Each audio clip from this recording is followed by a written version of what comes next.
And if you can put lyrics to music, then you're a star, aren't you? Yeah. And Strummer had it all to me. Yeah. I'd say out my 5 greatest bands, The Clash would be one of them. Yeah. Smiths would be up there as well. Yeah. I'd probably throw in Cinnamon then, because they're Salford lads. You know what I mean? So, do you want me to move on to the next one? Yeah, the next one we're going to is Dave Edmunds. Dave Edmunds, yeah. Well, Dave Edmunds was... he'd been around since 1970, and he actually had the Christmas #1. It was #1 for 6 weeks for this song. Which Give over. Yeah, straight up. 1970, I Hear You Knocking. But in 79, he'd like reinvented himself, and it was like a rockabilly, because Shaky Stevens started in 79, you know. And the Stray Cats had come out from the Shaky Stevens was alright. Yeah, he was, of course he was. I like Shaky. Yeah. I'm not going to knock Shaky. Oh, I'm not going to knock him. Are you know, going to knock him, Jay? No. Danny Gross likes a bit of a shaker. We all like a bit of shaky. Green Door. But Dave Edmunds jumping on as well, mate. had started to... it was like, I don't know, it was like a rockabilly sound, but he brought us out a song called Queen of Hearts in 79, but the song we're going to play was a really big hit for him, and it's called Girls Talk, and it was written by... We've already played one of his, Simon, tonight, Elvis Costello. Give all. Yeah, he wrote this one. It's quite a talented chap, isn't it, Mr. Costello? Costello and Edmunds. And you'll be pleased to know as well that, you know, the Dirty Old Town, the one that you always hear played, yeah. he produced that. Give all. No, he produced the Pogues, Rum Soddom in the Lash. Yeah, he produced it for them. Well, Dirty Old Song was wrote by Hugh McCall, wasn't it? It was, yeah, but the Pogues version is the definitive version. Well, no, it's not. Not to me, it's not, because they don't sing on a Salford wind, and they don't, mate. And the only person who sings it is Rod Stewart. So you've got to take it out to Rod Stewart. I'm not a big fan of the Scottish, but I'll take... Well, he's not really Scottish, he's a Londoner, but he's a plastic Scottish, so I'll take me out to Rod Stewart for that. But going back to Dave Edmunds, this track was... I think it came out in the summer of 79, and I think it got in the top 5, definitely the top 10. Yeah. And I'd like to dedicate this to... He gets a song with us every week, to Glenn Davis. Glenn, this is for you, mate. It's Dave Edmunds and Girls Talk.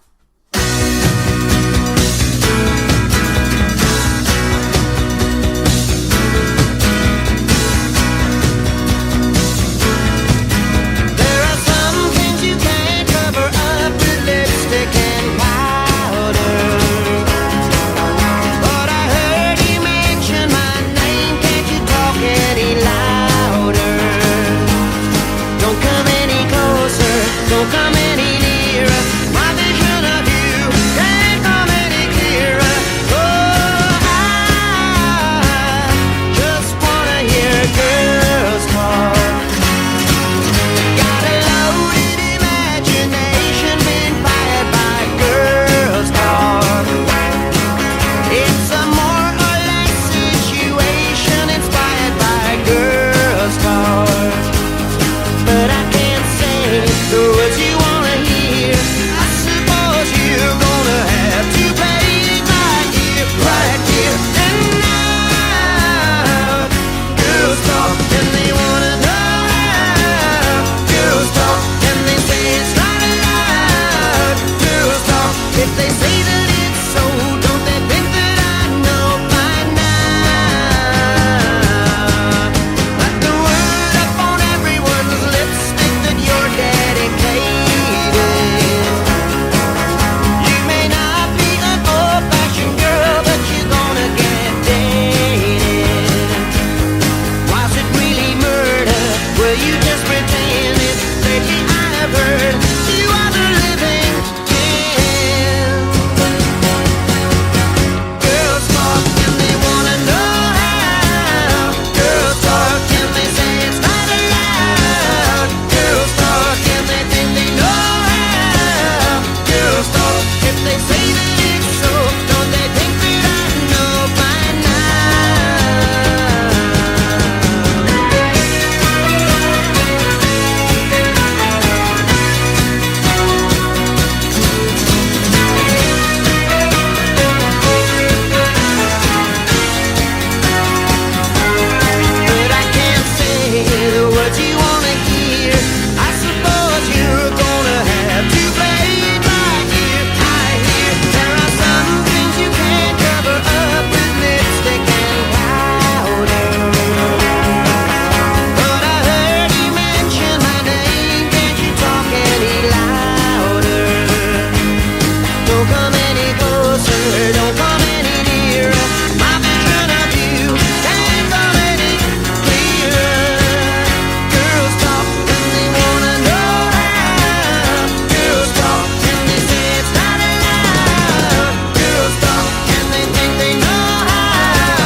And that was Dave Edmonds with Girls Talk, wasn't it, mate?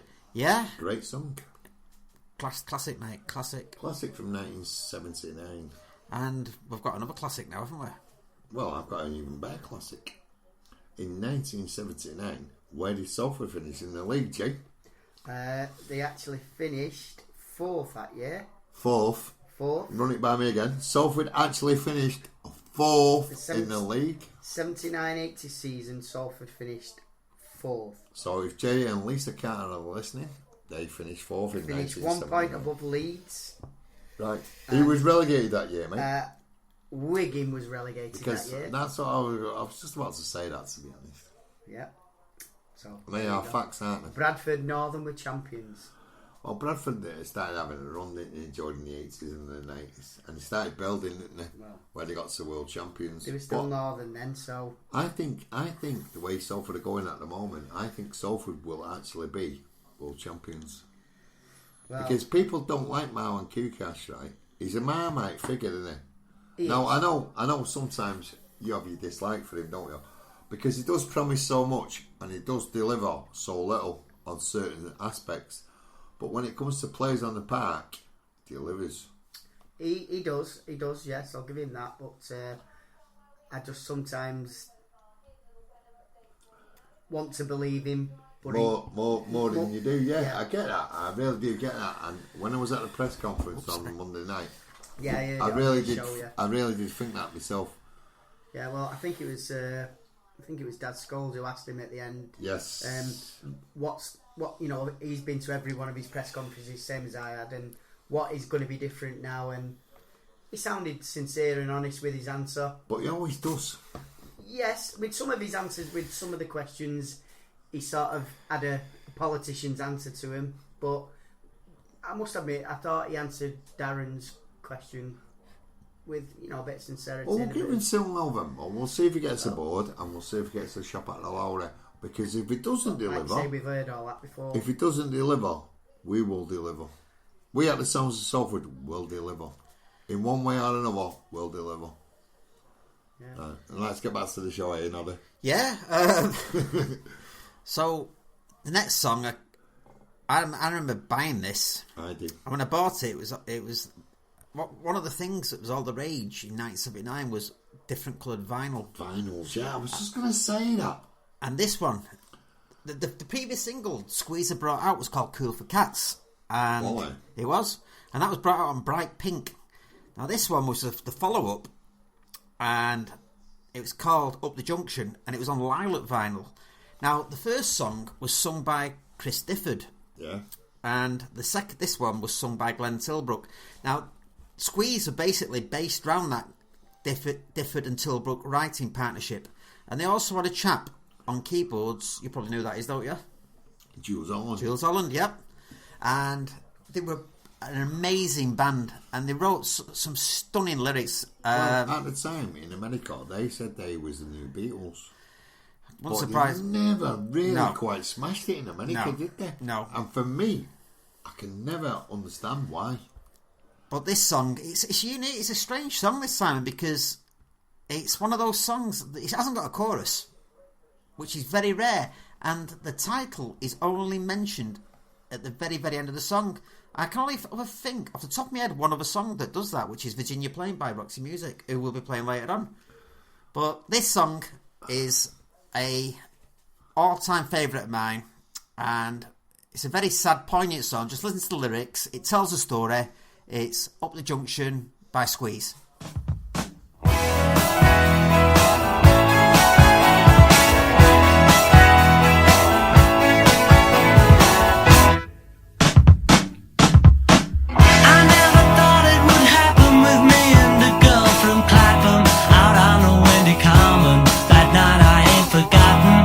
She dealt out the rations with some or other passions. I said, you are a lady. Perhaps she said, I may be.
business, and she won't write a letter, although I always tell her.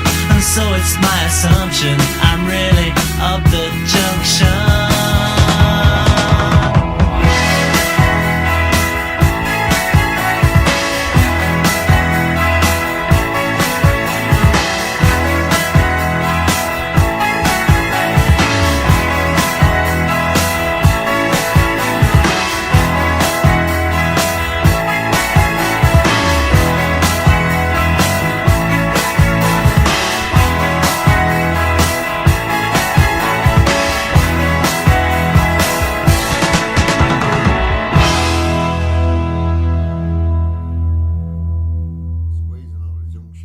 Saying just before we went into the song about songs saying like our meaning to you.